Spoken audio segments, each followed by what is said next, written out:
Hey guys, let's learn 3D printing process. I will show you how you can convert your idea to actual prototype using 3D printing. So let's do it. If you want to make any custom design, just dive into your favorite 3D modeling software and start designing. Once you're done, you can export your design as STL file format. And don't worry if you do not have any CAD modeling skills. Just check out my YouTube channel to learn it.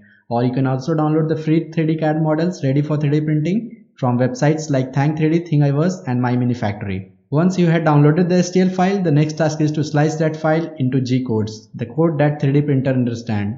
And this can be done using slices like Cura from Ultimaker. Cura is a free software and it's open source software. There are lots of settings in Cura that you will learn over time, but you can also use some of the predefined settings for different materials provided from Cura. The moment you had finished slicing your STL file in Cura, you can save the final G code file into your storage device. In my case, it's a memory card.